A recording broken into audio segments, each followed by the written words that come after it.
Bismillahirrahmanirrahim. Assalamualaikum warahmatullahi wabarakatuh.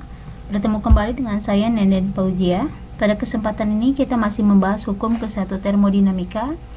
Namun kita akan fokus sebagian besar pada pembahasan tentang apa itu entalpi. Ketika dalam suatu sistem kemudian dimasukkan kalor, artinya sistem ini menyerap kalor. Maka nanti ketika sistem tersebut mengalami suatu perubahan volume atau mengalami kerja, di mana kerja ini kan P kali delta P, maka akan terjadi keadaan di mana energi dalam yang dimiliki oleh sistem ini lebih kecil daripada kalori yang diserap oleh sistem tersebut. Nah, kalori yang terlibat dalam reaksi atau dalam proses ini, baik diserap ataupun diterima, nanti jika sistemnya ini berlangsung pada tekanan tetap, maka dikenal dengan istilah termodinamika, yaitu entalpi. Entalpi ini adalah kalor yang terlibat dalam proses yang bertekanan tetap. Lambangnya adalah H dan nilainya sama dengan kalor tersebut.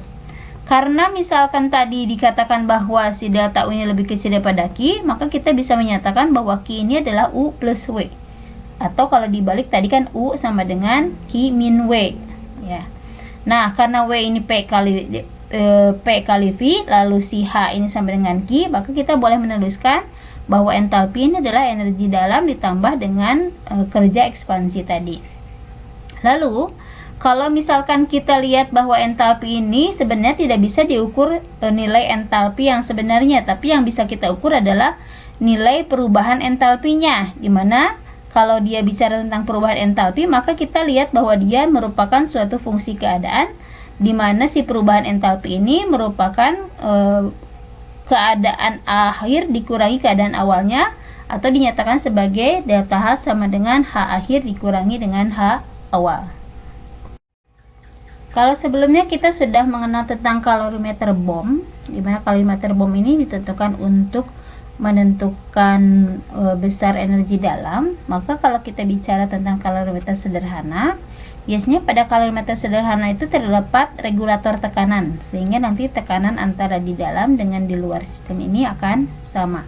Dan ini dipergunakan untuk proses atau penentuan nilai entalpi, di mana syarat untuk menentukan nilai entalpi ini dia berlangsung pada tekanan tetap.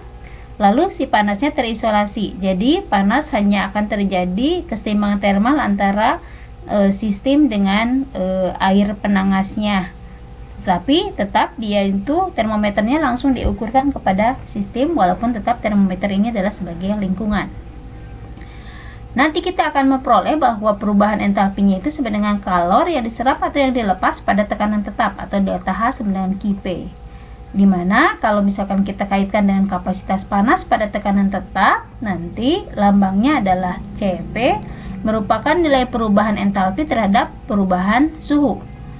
Lalu kalau kita susun ulang, maka dH sama dengan Cp dt, dan kalau kita integralkan, maka perubahan entalpi itu adalah integral dari Cp dt, dimana nanti terdapat perubahannya dari suhu T1 ke T2.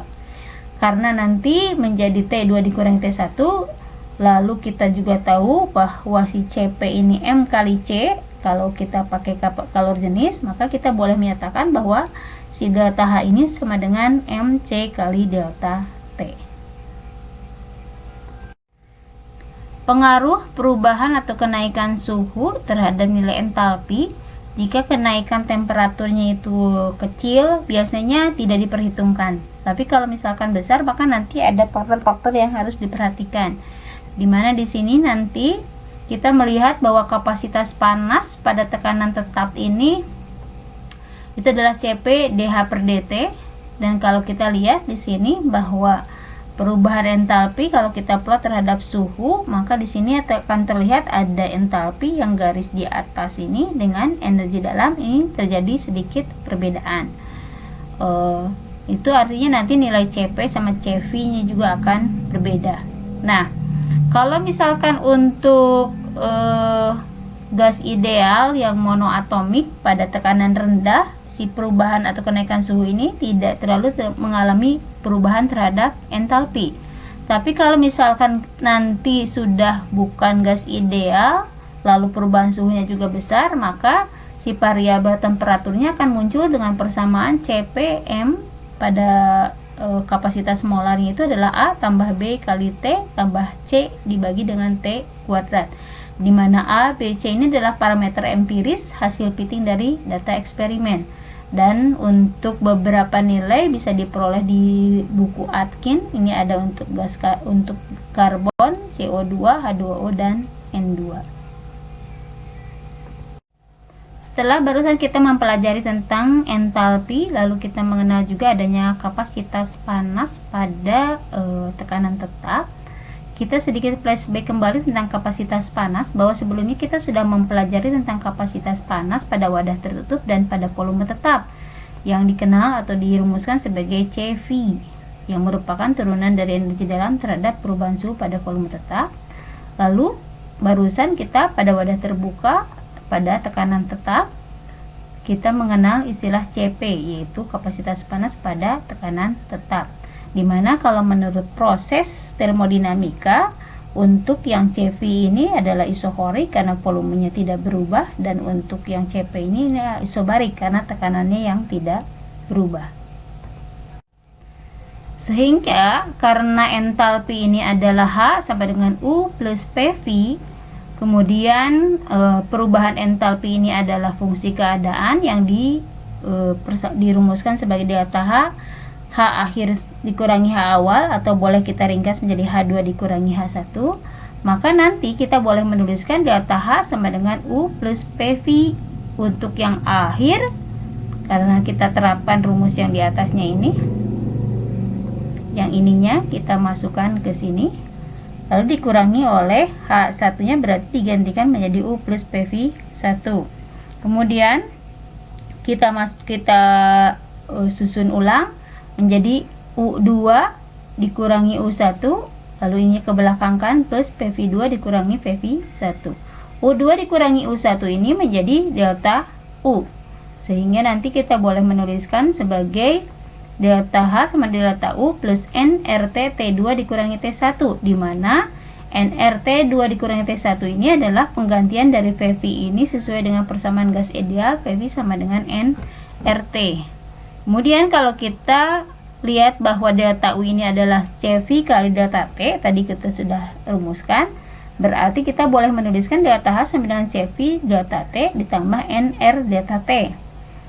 Kemudian karena delta H ini adalah CP dikali delta T, berarti kita ganti juga menjadi CP kali delta T sama dengan CV kali delta T tambah nR kali delta T.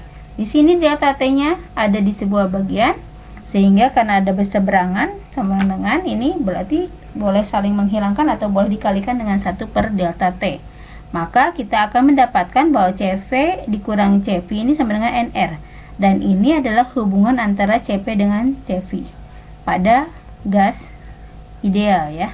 Jadi berlakunya adalah untuk gas ideal, di mana hubungan CP dan CV ini sama dengan N kali R. Terima kasih atas perhatiannya. Billahi taufiq wal hidayah. Assalamualaikum warahmatullahi wabarakatuh. Dan jika Anda berkenan, tolong like dan subscribe.